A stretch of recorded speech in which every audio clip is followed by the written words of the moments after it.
मुकद्दस गाय क्या है? वज़ीर ममलकत बराए ख़जाना अली परवेज़ मलिक ने बता दिया। वज़ीर ख़जाना के साथ पोस्ट बजट प्रेस कॉन्फ्रेंस में उन्होंने कहा कि मुकद्दस गाय वो होती है जो सिस्टम से बाहर निकलकर आमदनी पैदा कर रही हो और टैक्स ना दे रही हो। उन्होंने मज़ीद कहा कि जो रास्ता शहबाज शरीफ ने इख्तियार किया है वह मुश्किल और कठिन ज़रूर है। हुकूमत को कुछ वक्त दें। एक मिडिल क्लास से ताल्लुक़ रखता है। 1 लाख रुपये तनख्वाह वाले पर सबसे कम बोझ डाला गया है।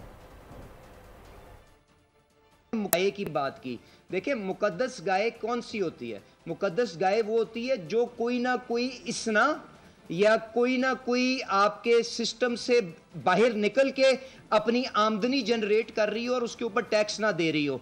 तो ये भी फैसला मैं आज के अखबारों पे और आपके जो यहाँ पे कोलीग्स आसपास बैठे हैं उनसे पूछें कि जो अनडॉक्यूमेंटेड सेक्टर और नॉन फाइलर्स के अंदर जिस किस्म के यहाँ पे इकदाम लिए गए हैं वो कभी पहले किसी के साथ हुए हैं? तो कैरेट एंड स्टिक के साथ अगर आप उनको फॉर्मल इकोनॉमी में ला रहे हैं तो इसमें मुकद्दस गाय नहीं आती आपके ख्याल से? सब्सक्राइब करें और बेल दबाएं ताकि कोई खबर रह न जाए।